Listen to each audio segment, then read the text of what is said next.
And today's live stream is going to be about the second gene key and the second gate of human design and how they relate to each other. So gate 2, keeper of keys. I Ching, the receptive. Astrology, Taurus. Biology, liver. Gate 2 is the energy for managing wealth. It is the most yin of the hexagrams, yin yin. Gate 2 is not necessarily the energy for making money, but it likes money and the comfort of knowing that the financial foundation is secure and supported consistently. Gate 2 takes in the resources created by Gate 14 and allocates them in order to facilitate the expression of power. Of course, this gate can have a youthful expression that can lead it into reckless spending without the awareness or willingness of what is necessary to generate wealth. The metaphor of a teenage girl at the mall with her daddy's credit card fits well here. But ultimately, the highest expression of this energy is about having and managing resources well, so that you have what you need to make a transformative expression and contribution in the world. Gate 2 manages resources so that wealth is available to create influence and to get things done in a transformative way.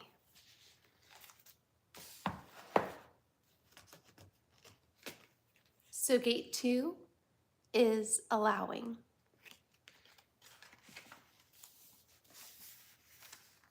The second gene key, returning to the one.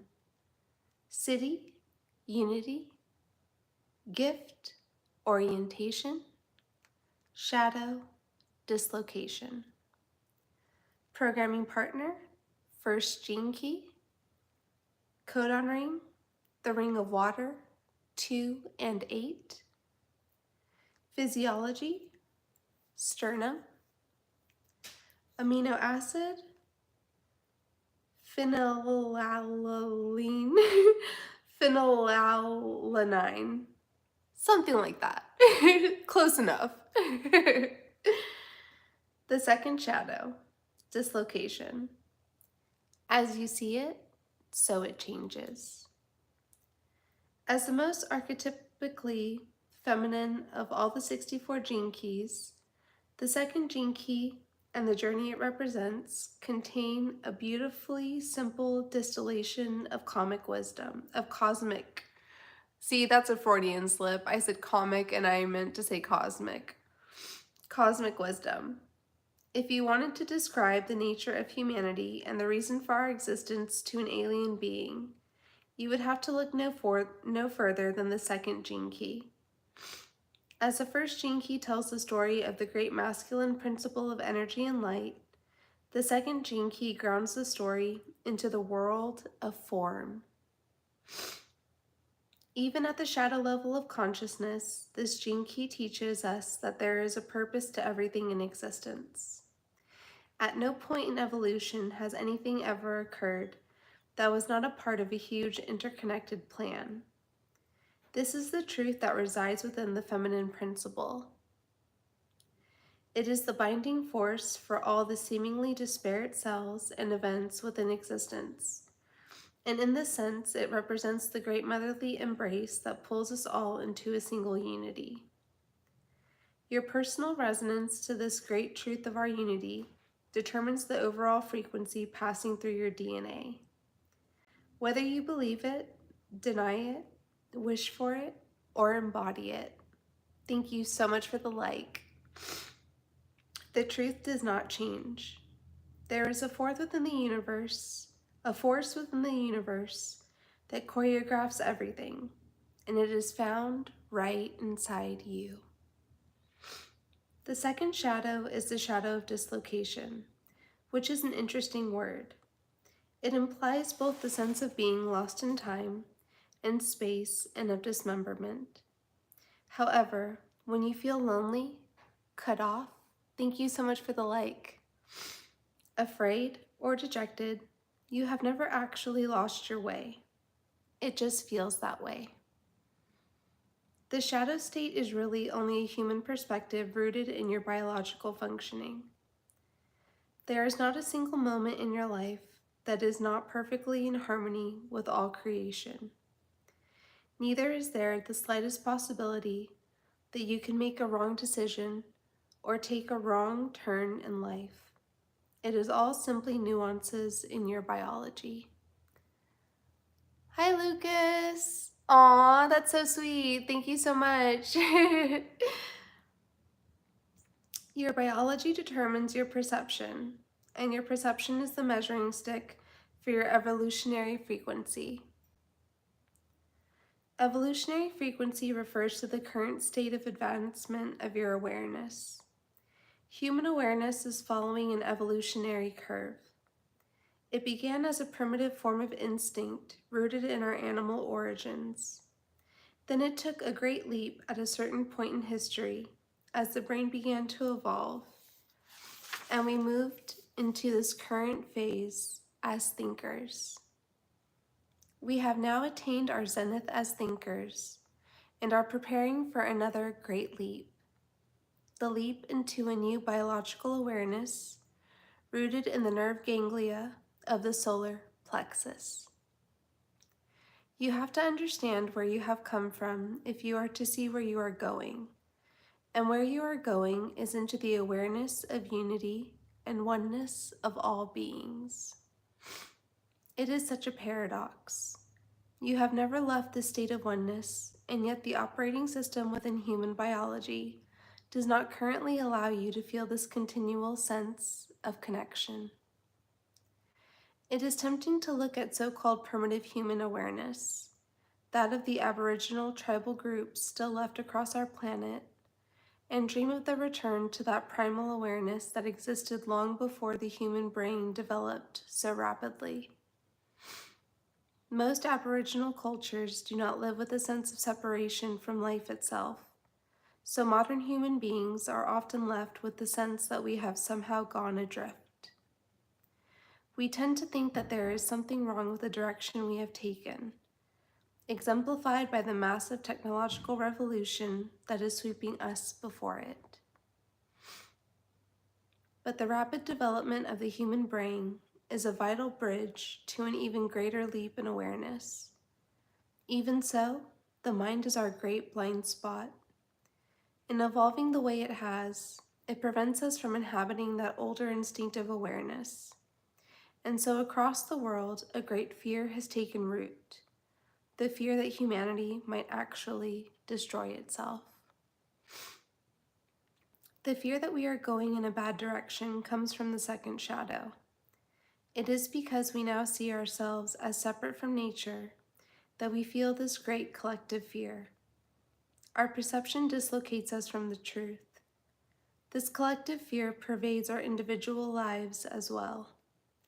The second shadow, along with its programming partner, the first shadow of entropy, pulls us away from living in a state of trust and connectedness, and also reinforces this sense of isolation through our actions.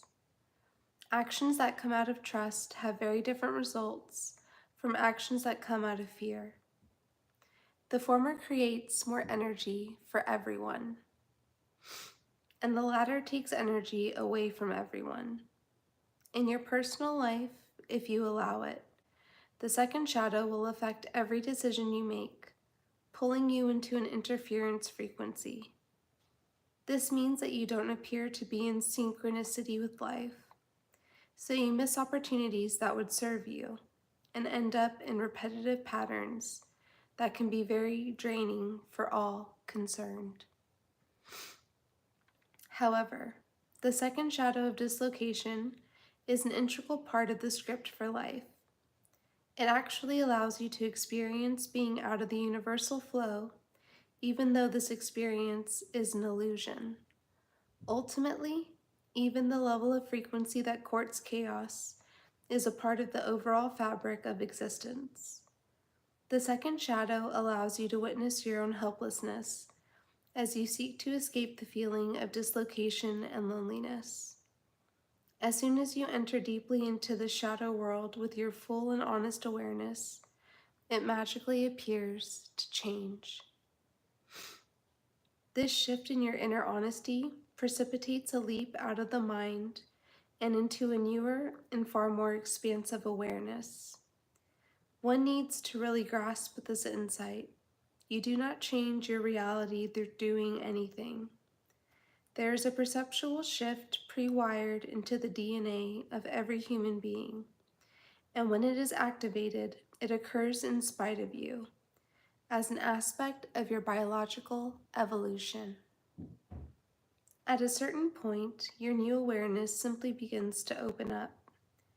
It does so gradually at first, but over time, it coincides with a remarkable improvement in the quality of your life. As you see it, so it changes. In the earliest versions of the I Ching that have come down to us, there appear to be quite a few anomalies with the more modern translations and sequences. One of the most interesting of these concerns is the ordering of the first and second hexagrams. There is strong evidence that the oldest versions began with the second hexagram, representing complete yin. The patriarchal systems that translated the original text must have swapped the prime yin for the prime yang. Esoterically and mythically, it makes far more sense to begin with the feminine rather than the masculine. Again, it depends on your frequency. At the shadow frequency, the masculine always comes first, which becomes the way of distrust, separation, and force. The feminine approach, however, is based on unity, surrender, and trust, which are hallmarks of all higher frequencies. Furthermore, one of the translations of this hexagram, known as kun, is the word field. This is a beautifully apt word to describe the second gene key, because it represents the universal field in which we live. To move in harmony with this field is to be oriented, and to move out of harmony with the field is to be disoriented and dislocated. Repressive nature, lost. The two pattern nuances of the second shadow, that of being lost or regimented, describe the state of the great majority of mankind. In the case of the repressed nature, being lost describes the state of being out of alignment with one's true, universal destiny. The repressive nature aptly describes the path of materialism and selfishness, which pours its own path without regard to the greater environment. Our true destiny is to awaken out of our selfishness to our universality. Those with no sense of the spiritual dimension to life inhabit the state of being lost, and the byproduct of being lost is misery and suffering. Without the experience of a direct connection to the greater cosmic forces, one has nothing within to bolster one in dealing with life's trials. Life itself seems to have no purpose. Without a cosmic connection within one's being, one will always flounder in the world. Reactive nature, regimented. The reverse pole of the shadow is the enforcement of an external rhythm or structure over the top of life. This stems from deep anger that has never been resolved. Regimentation actually describes many of the world's great religions, which put themselves between an individual and their direct experience of the divine. Thank you so much for the like. Regimentation can also describe science, which attempts to organize life into some form of meaningful and logical framework. Anything that tries to control life and pin it down emerges from the reactive side of the second shadow. None of this is to say that religion and science are wrong, except when they serve to obscure the hidden harmony that lies within an individual. The true meaning and purpose of life is only to be found within one's heart, in the mystical experience of moving in perfect synchronization with all that is. Smoke break.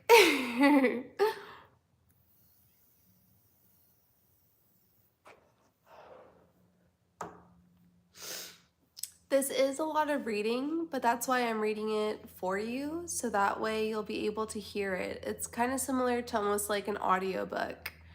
Being able to hear it and to understand it versus having to read it yourself. And that's the whole reason for this series of videos, or this series of live streams.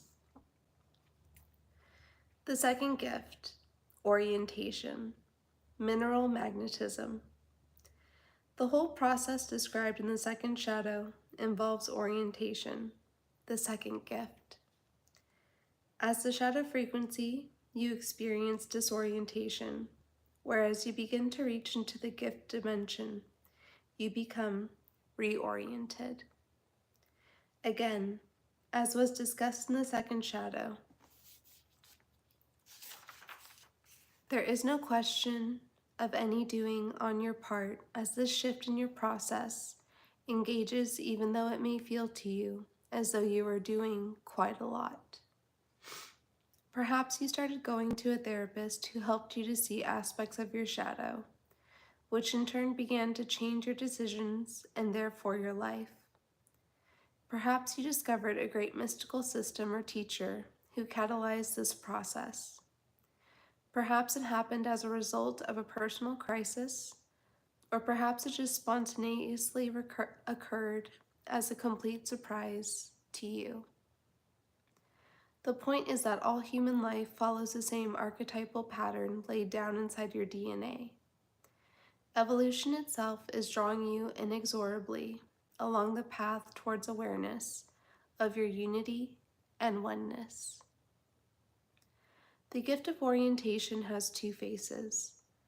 It either comes as a shift in your awareness that then affects your actions, or it comes as a shift in your actions which then catalyzes a shift in your awareness. Whichever tone your experience takes, there are a number of indicators that precede your permanently residing at the gift level of frequency. One of the key experiences that people have is an increased feeling and occurrence of synchronicity. Synchronicity is the direct manifestation of the gift of orientation. It allows you to peep through the keyhole of existence and place yourself in a wider perceptual context. Synchronicities cannot be forcibly created, but flow out of the feminine nature of the second gift. In other words, they happen when you are not looking. As your awareness begins to operate at its highest biological level through the solar plexus system, so you fall into an easier rhythm of life. You no longer feel dislocated, but begin to experience life in a more and more magical dimension. One of the other indicators of your rising awareness is to be found in the eighth gift of style. Through the chemical family known as the ring of water, the second gift shares a strong genetic link with the eighth gift, which presents as a new and original way of living.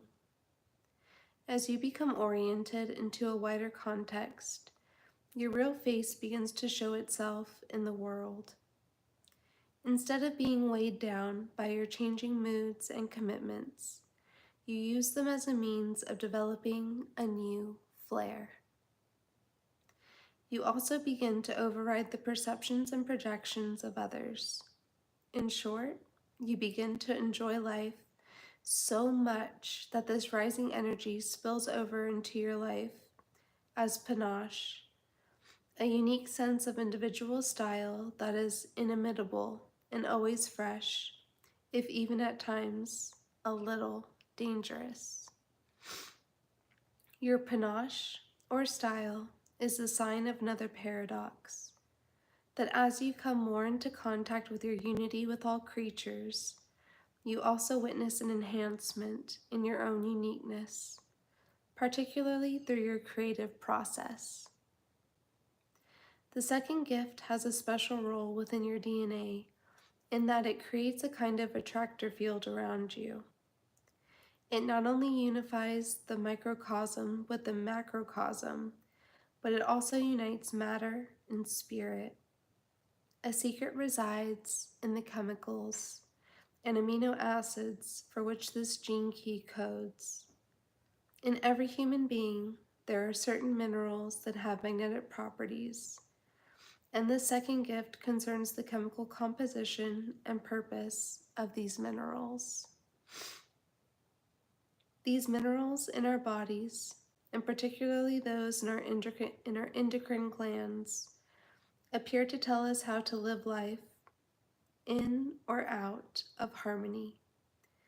For example, in the tissues of the pineal gland, biologists have discovered a ferrous chemical known as magnetite. This mineral has been proposed as a key in linking electromagnetic activity to cellular function. The fact that it has also been found in most animals suggests that all creatures have a built-in magnetic guidance system that keeps them in alignment with wider rhythms. It is through this magnetism that all life is linked, from the spin of the atom to the wheeling of the great galaxies. As the frequency through the second gift rises, you live more harmonically and the electromagnetic power of your aura increases. The more you let go into the feminine yielding quality of this gift, the more universal power floods through you. Your timing becomes more and more fine-tuned, so much so that if you find yourself out of harmony, the magnetic mineral transducers in your body immediately convey this to your brain. It is through the second gift that you can see the hidden agenda of life, to bring all beings into awareness of their unity. The magnetic attractor field around a person who is centered in the second gift exerts a powerful effect on all those around it, meaning that harmony is catching. This is why people are deeply surrendered and attuned to life's processes can be so empowering. They can intuitively sense how surrendered or resistant others are to the great truth of their universality. Over time, such people bring others into their own personal harmony through the magnetic power of their aura.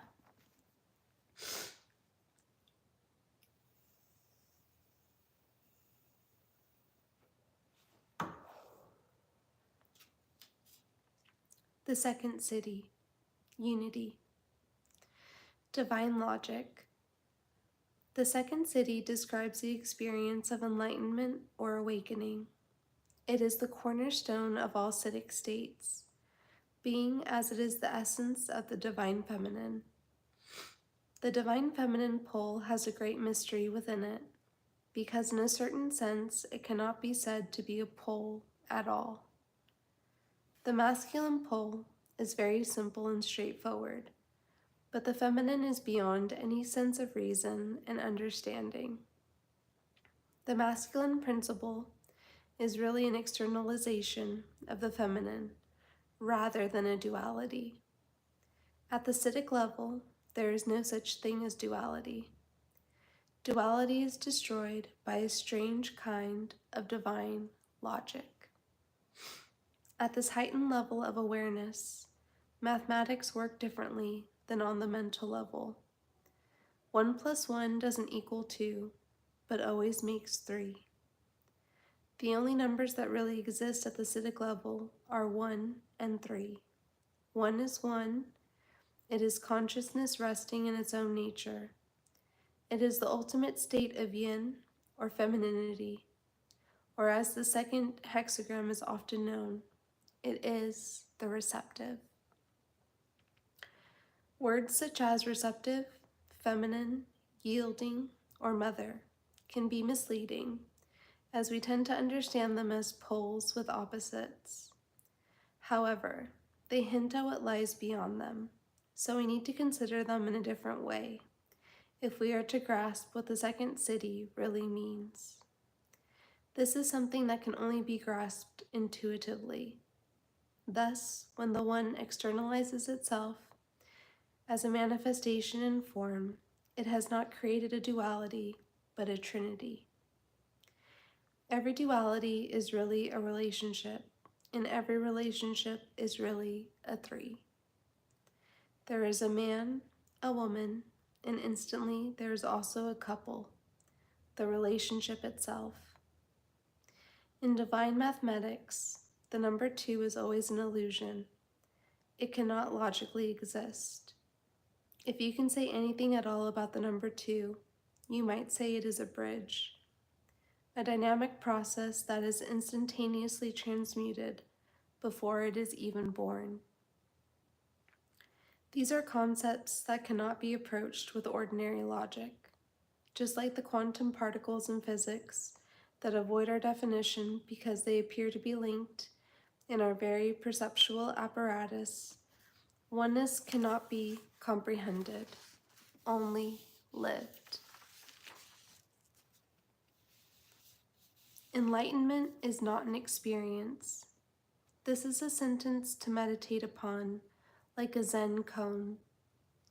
If you see oneness as an experience to be attained, or that may one day happen to you, then you are caught within that straight line between 2 points. The third thing is transcendence. It does not occur to you. Rather, it negates you. Ironically, transcendence does not take you away from life, as its name might suggest. It places you right in the heart of life, where you have always been. It unifies all opposites, ends all riddles, leaves all mysteries just as they are, and brings a sense of trust that cannot be described. One cannot even really use a word like trust to describe the city of unity, because trust suggests duality again, that there is somehow a truster and a trustee. This is the wonderful dilemma of the citic state. As do all the cities, the second city carries a specific mythology when it manifests through an individual in the world of form. As one of the primary pillars of our DNA, the life of one who lives within this city is of great relevance to our evolutionary history. These beings exert an enormous magnetic influence on our entire planet. Although it may sound like science fiction, the expression of the second city in a human being actually changes the direction of the Earth as it moves through space. The second city can only therefore be born in the world of humanity if our whole species makes a leap in consciousness. In order for such a leap to be made, we have to wait for a certain set of geometric coordinates to line up in the cosmos. These are the alignments that astrologers are always seeking to find and understand in the heavens. The second city is mythically represented by the Star of Bethlehem in the Christ myth. Other cultures also have stories of great beings connected to the appearance or alignment of stars and comets in the heavens. This city therefore tells us something about our ultimate state of consciousness. It is linked not only to when we are, but also to where we are. The Earth itself is on a trajectory through the galaxy, and at certain points in our time frame, it moves into alignment with other geometric aspects of the cosmos. The ancient Mayans, for example, believed that in the year 2012, the Earth would be in direct alignment with the hub of our galaxy, which for them signified the birth of an age of heightened consciousness. At such junctures in time and space, the second city may well incarnate again on our planet, and in the case of 2012, it is most likely to do so through a whole generation rather than through a single individual. According to the planetary genetic time clock that is derived from the I Ching, we will experience another great axis point in the year 2027 as the precession of the equinoxes transits into the 55th gene key, opening up the potential for a genetic shift in humanity. Both dates, 2012 and 2027, are hugely significant within the time frame of the publication of this book, but many access points will follow in the near and far future. The second city is the original nature of consciousness itself, and it manifests as a highly beautiful plan unfolding in time and space, swept along by the currents of evolution. All such mythic journeys echo the journey of the earth and of our universe, and as they all begin by leaving the warm comfort of the mother and the home, so they must one day return again to that same embrace. This indeed is our final destiny as a species, to realize our state of oneness and unity with all that is.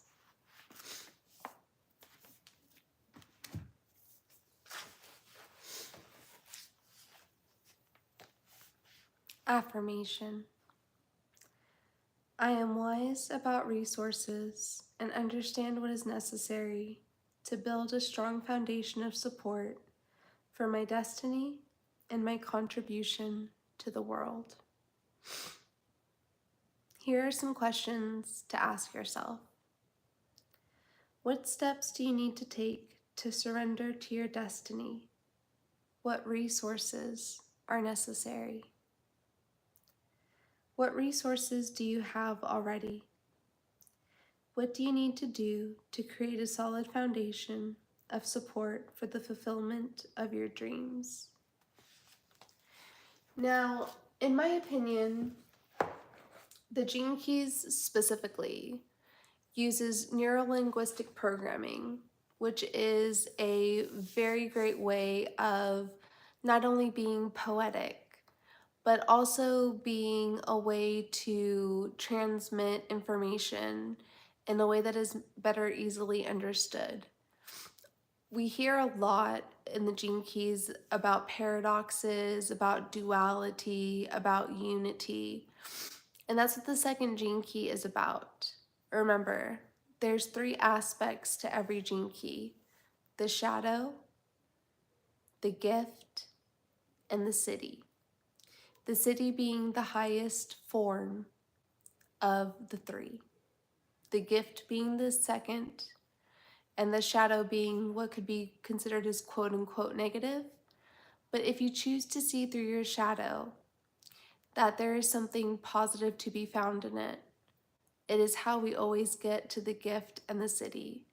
We must always experience the shadow, which means that we must always experience the negative and the positive ebb and flow of emotions, of feelings, of understanding, in order to get to the highest form of ourselves. This is with everything. This is something natural. This is something that occurs within everyone, even if they haven't heard this type of terminology before. This all may sound incredibly religious, but in fact is not. Yes, it does take from several religions and several understandings, but it also takes from quantum physics. And that's why I believe so much in the Gene Keys and in human design. It has been so helpful to my life, to the lives of my clients, and I only hope that it can be helpful to yours. Thank you so much for participating in this live stream, and thank you to Lucas for engaging in the live chat. I look forward to our next live stream, the next video, and please don't forget to like, subscribe, and or join, so that way you can see the content that is popping off at the other tiers. Be well and stay wild as well. Thank you so much. I'll see you next time. Thank you, Eligos. I appreciate you, honey. I'll see y'all later.